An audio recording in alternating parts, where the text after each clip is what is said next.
vamos para o erro 3. Não seguir um estilo decorativo. As pessoas, então, eu tenho um estilo clássico, mas eu vou botar lá um estilo industrial junto. Não dá. Então, você tem que analisar o espaço. Não pode fazer uma miscelânea. Eu tenho um estilo clássico, eu vou botar peças do boho chique lá. O único estilo que pode misturar tudo, gente, é o boho chique.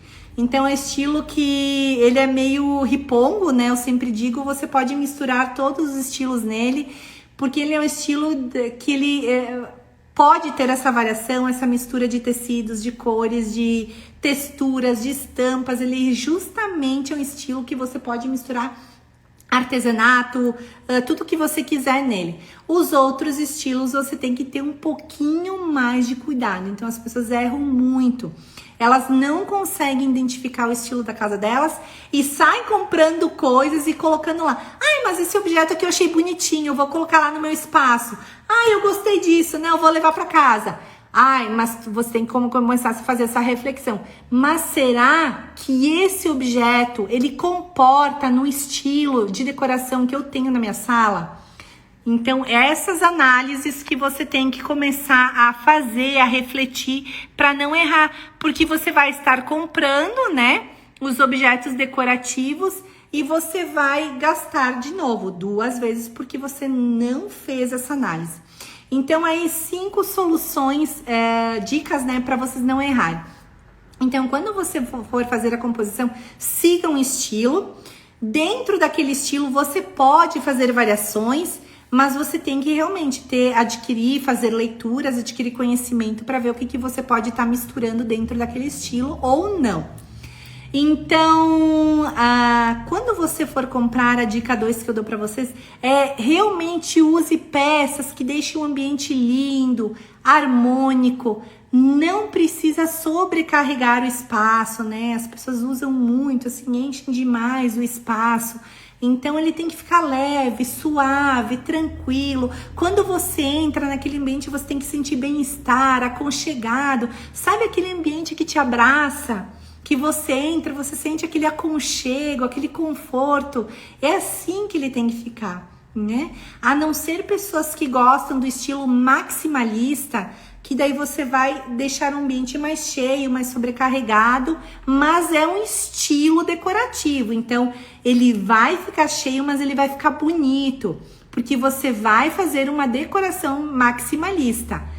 Maximalista não significa entulho de coisas. Sim, colocar os objetos de tal ordem que eles fiquem harmônicos dentro daquele estilo. Então, vai ficar um ambiente cheio, mais carregado, mas não vai ficar poluído. Então, essa é a diferença. Então, as pessoas erram muito também nessa hora de não identificar o estilo e não se conhecerem do que realmente elas gostam.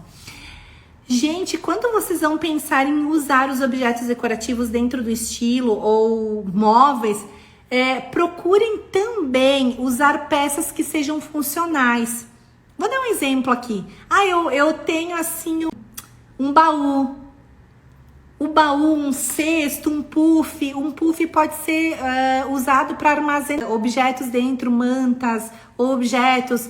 Um baú, você pode colocar mantinhas como cestos. Então, além de serem peças decorativas, que eles deixam o ambiente muito charmoso.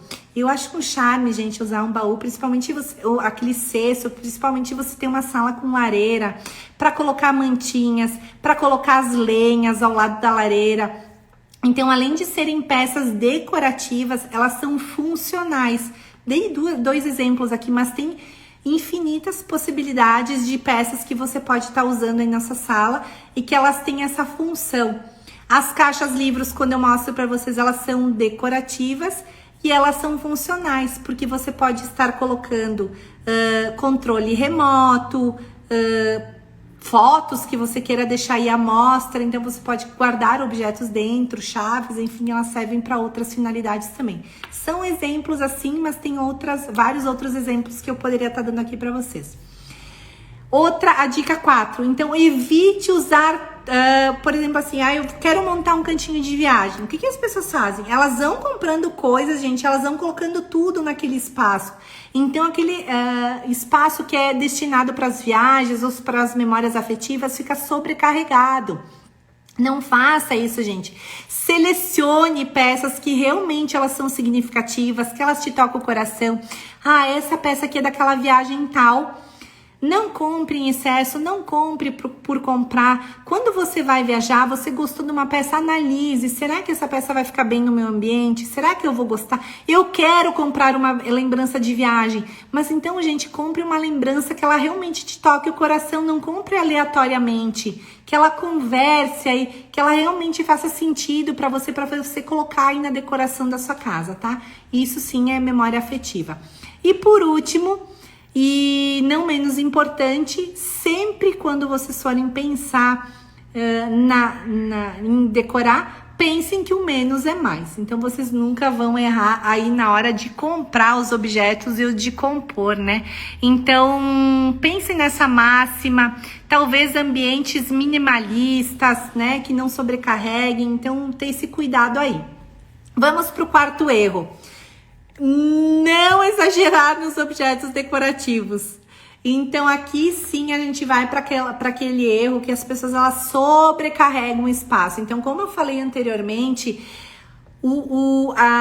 as pessoas têm impulso por comprar, por consumir, seja roupa, seja os objetos decorativos, seja outros objetos, as pessoas, sapatos, enfim, as pessoas têm impulso, elas não conseguem se controlar e elas acabam comprando coisas demais e depois elas não conseguem desapegar, elas não conseguem, então elas não porque isso aqui eu comprei, porque eu gostei demais, porque eu não consigo me livrar dele. Então, o que acontece? Uma sobrecarga no espaço. Então, o espaço fica poluído, fica pesado, fica cansativo. Gente, isso energeticamente não é legal. Tira muita energia da casa, tira a energia das pessoas, dos moradores, acumula pó. Não é bacana ter esse acúmulo de peças. Como eu falei, se você gosta de colocar muitos objetos decorativos, procure um estilo decorativo, como é o caso da decoração maximalista, uma decoração clássica, um estilo que realmente você se identifique e trabalhe esses objetos dentro daquele estilo.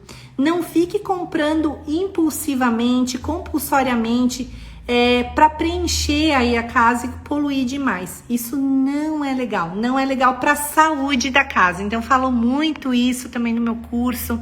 Eu tenho um módulo só destinado a isso, é muito bacana. Então, você não carregar de objetos decorativos, tá? Então, muito cuidado na hora de fazer essa escolha. Agora, aqui, o quinto e último erro é pendurar os quadros muito altos. Então, as pessoas erram muito também. Eu vi nas lives que as pessoas me perguntaram muito, Cris, qual que é a altura ideal de pendurar os quadros? Então, gente, eu vou mostrar aqui pra vocês, tá? As pessoas erram na hora de deixar ele muito alto. Aqui tem um exemplo no sofá, na imagem da direita. Então, assim, as pessoas têm que olhar, né? Tem que olhar para cima. O quadro praticamente tá voando tá voando na parede, dentro da casa. Então você tem que ficar olhando lá para cima, erguer, né? E aqui a imagem à direita, ele tá quase encostado nas almofadas, no encosto do sofá. Então, quando você vai sentar, você vai tapar o quadro, porque ele foi pendurado muito baixo. Aqui na imagem inferior, então ele tá pendurado de uma forma certa. Então, vou mostrar para vocês nas imagens depois a forma correta.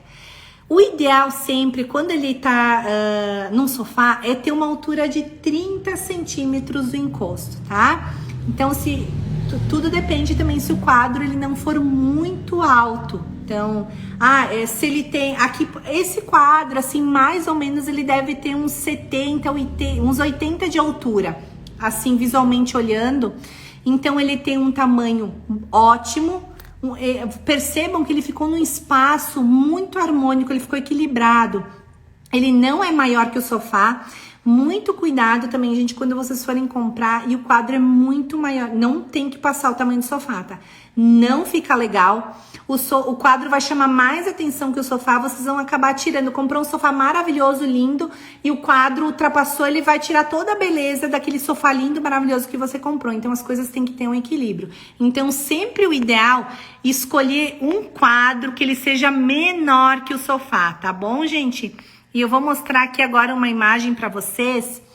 A altura, qual que é a altura ideal do quadro? Então, assim, a média, a estatura média do brasileiro, vamos chutar que seja 1,50, 1,60. Então, se a gente pensar por essa a priori, a altura do quadro, ela tem que estar 1,60 da altura do chão. Eu amo usar aquela máxima, né? Pra mim, eu analiso os moradores da casa. Então, qual que é a altura dos moradores? E o quadro, eu sempre penduro na altura do olhar. Então, pra mim, não tem erro, né? A não ser que eu falei em outra live que o marido, ele seja muito mais alto que a esposa. Então, a gente tem que ter um equilíbrio, né? Entre os dois. Para um não ficar olhando para cima e outro para baixo, né? Então, porque é uma altura muito desproporcional. Outro erro, gente, aqui nessa imagem da direita, olha, é pendurar os quadros muito afastados. Então, é o que eu tava falando para vocês. Eles quase ultrapassam o braço do sofá. Eles ficaram muito afastados. Então, essa distância central, ela não pode ocorrer. Isso tá totalmente errado. A distância entre um quadro e outro, eu sempre gosto de medir, né? 4 dedos. Ou, se for quadros maiores, né, os 5 centímetros é uma distância ideal, que é esse quadro aqui, essa imagem da direita, a superior da direita. Então, aqui foi colocado eles centralizados.